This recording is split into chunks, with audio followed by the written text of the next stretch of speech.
Assalamualaikum warahmatullahi wabarakatuh. Berikut ini artikel yang disadur dari blog Quranic Healing dan jurnal dakwah Ening Herniti.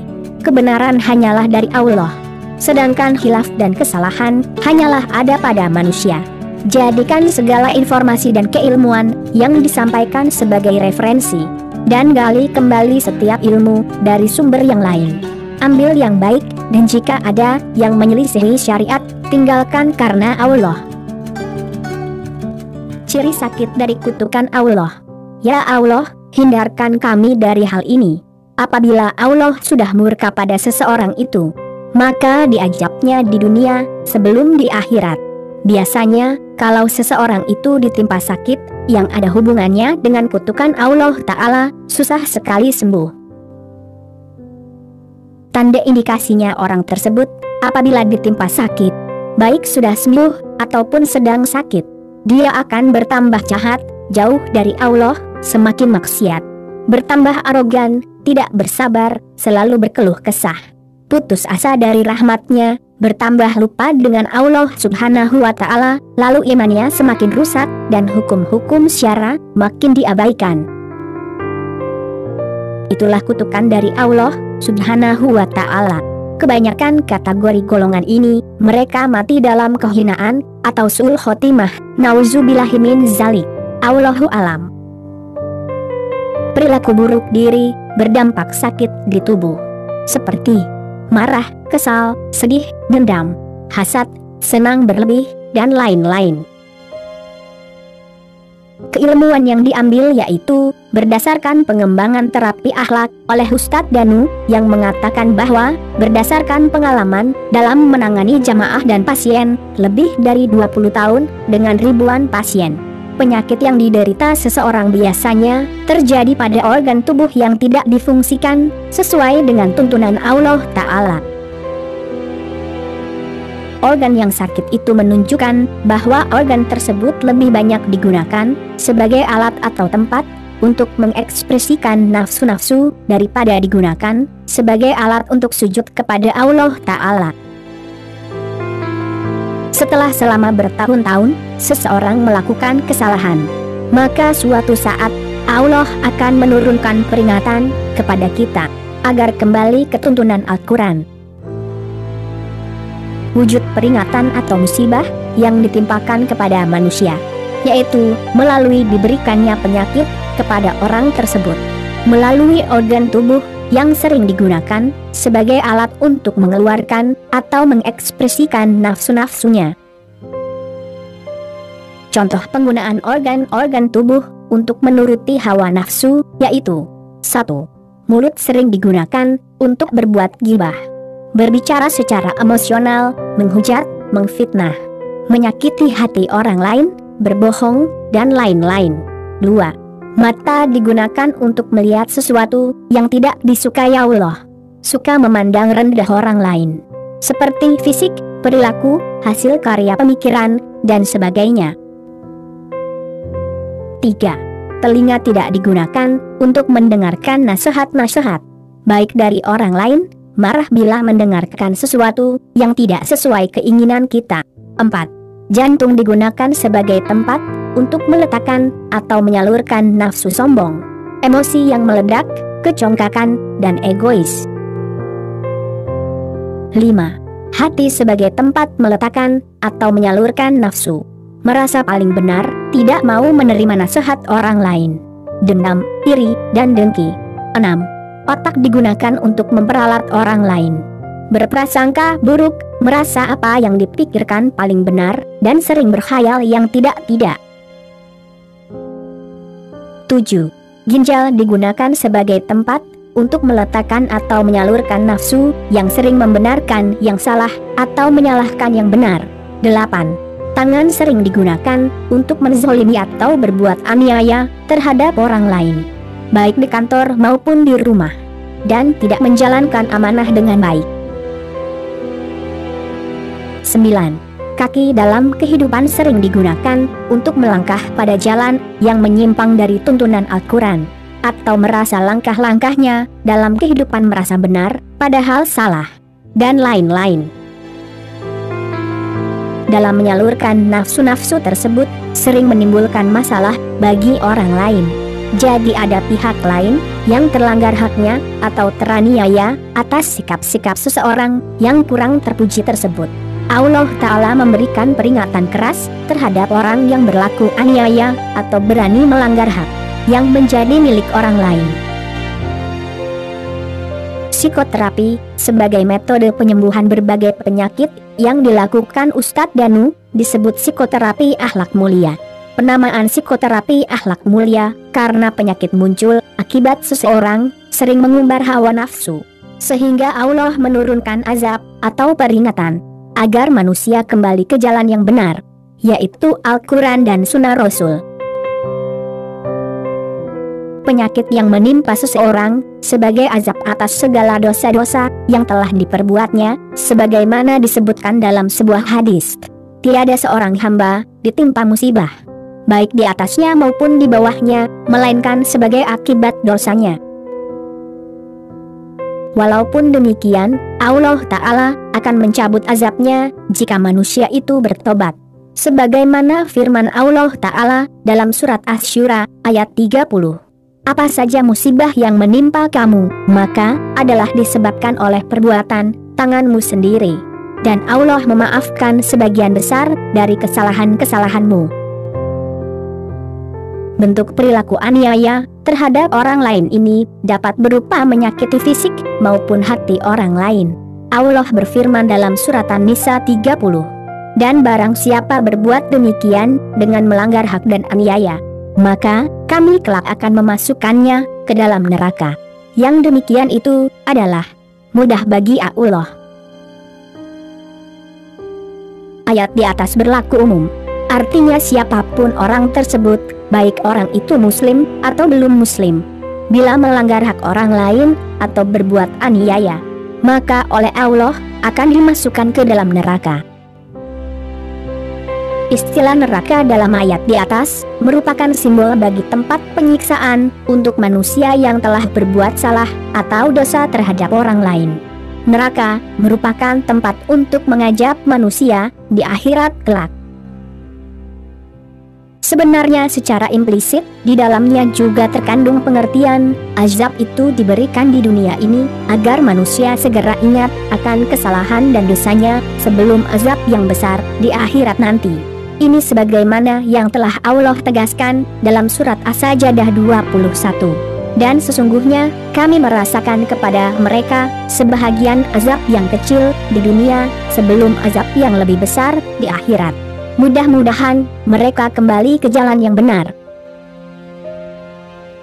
Yang dimaksud azab kecil di dunia ini adalah semua bentuk ketidakenakan atau ketidaknyamanan yang mengenai seseorang dalam kehidupan sehari-hari. Misalnya, penyakit fisik, baik pusing, bengkak jantung, ginjal bocor, kanker, dan sirosis, maupun metafisik, seperti kesurupan, kehilangan harta, kecelakaan, dan lain-lain. Semua azab itu kebanyakan disebabkan oleh akhlak atau perilaku seseorang yang kurang baik di mata Allah Ta'ala. Hal ini telah Allah firmankan dalam surat Asy-Syura ayat 30. Dan apa saja musibah yang menimpa kamu, maka adalah disebabkan oleh perbuatan tanganmu sendiri. Dan Allah memaafkan sebagian besar dari kesalahan-kesalahanmu. Dalam mengatasi semua persoalan hidup, seseorang harus kembali kepada Allah Ta'ala sebagai pencipta manusia dan alam semesta, juga yang mengatur dan mengendalikan sistem kehidupan manusia. Semua makhluk yang ada di muka bumi tidak akan bisa lepas dari azab atau musibah yang telah Allah tetapkan, dan manusia tidak mungkin memperoleh pelindung dan penolong selain kehendak Allah Ta'ala semata. Hal ini telah Allah tegaskan dalam surat Asy-Syura ayat 31. Dan kamu tidak dapat melepaskan diri dari azab Allah di muka bumi, dan kamu tidak memperoleh seorang pelindung dan tidak pula penolong selain Allah. Ayat di atas menegaskan bahwa manusia sebagai bagian dari semesta alam yang Allah ciptakan selalu berada di bawah pengawasan Allah Ta'ala. manusia tidak bisa melepaskan diri dari semua ketetapannya, termasuk bila Allah berkehendak menimpakan azab padanya. Ketika musibah atau azab itu datang, maka tidak ada pilihan lain, kecuali manusia harus berlindung dan memohon pertolongan kepadanya. Memohon kepada Allah Ta'ala tentu saja harus mengikuti adab atau sopan santun, sebagaimana yang Allah firmankan dalam surat Al-A'raf ayat 5-6. Dan janganlah kamu membuat kerusakan di muka bumi sesudah Allah memperbaikinya, dan berdoalah kepadanya dengan rasa takut tidak akan diterima, dan harapan akan dikabulkan. Sesungguhnya rahmat Allah amat dekat kepada orang yang berbuat baik. Ayat di atas mengisyaratkan bahwa agar doa dikabulkan, harus banyak berbuat kebaikan di muka bumi. Harus menjauhkan diri dari sikap atau perbuatan yang Allah sebut sebagai tindakan yang membuat kerusakan di muka bumi, atau semua tindakan yang dapat digolongkan ke dalam perbuatan destruktif. Berdoa harus penuh harap agar dikabulkan, dan merasa takut kalau doa tidak diterima atau tidak dikabulkan oleh Allah Subhanahu wa Ta'ala. Ustadz Danu menegaskan bahwa kemungkinan doa akan dikabulkan oleh Allah akan makin besar bila jumlah amal baik yang dilakukan makin banyak. Jadi, mustajab tidaknya doa seseorang sangat terkait dengan jumlah amal baiknya di mata Allah Ta'ala. Makin banyak amal soleh seseorang, maka kemustajaban doa seseorang makin besar. Hal ini sejalan dengan firman Allah dalam surat Al-Baqarah ayat 186. Dan apabila hamba-hambaku bertanya kepadamu tentang aku, maka jawablah bahwasanya aku adalah dekat. Aku mengabulkan permohonan orang yang berdoa apabila ia memohon kepadaku. Maka hendaklah mereka itu memenuhi segala perintahku, dan hendaklah mereka beriman kepadaku, agar mereka selalu berada dalam kebenaran. Ayat ini menegaskan bahwa doa seseorang akan dikabulkan apabila orang tersebut mengimani apa-apa yang telah Allah firmankan dalam Al-Quran. Menurut Ustadz Danu, tata cara berdoa yang perlu dilakukan seseorang adalah tidak boleh langsung meminta kepada Allah tentang apa yang dia inginkan. Adapun tata cara itu adalah sebagai berikut. 1. Terlebih dahulu memohon ampun atas salah dan dosa yang pernah dilakukan sejak kecil hingga sekarang. Salah dan dosa yang pernah diperbuat itu ada yang dilakukan secara sengaja maupun yang tidak sengaja. Ada salah dan dosa yang termasuk besar maupun kecil. Ada salah dan dosa yang diketahui maupun yang tidak diketahui. Dosa dan kesalahan yang dilakukan paling banyak adalah terhadap orang-orang yang paling dekat, yaitu orang tua, bapak atau ibu, istri atau suami, anak, saudara, dan seterusnya. 2. Bersyukur atas segala nikmat yang telah Allah anugerahkan. Seseorang tidak mungkin dapat menghitung berapa banyak nikmat Allah yang telah dianugerahkan, sehingga manusia wajib mensyukurinya.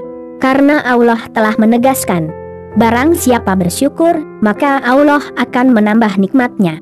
Dan barang siapa ingkar, maka sesungguhnya azab Allah sungguh sangat pedih. Surat Ibrahim ayat 7.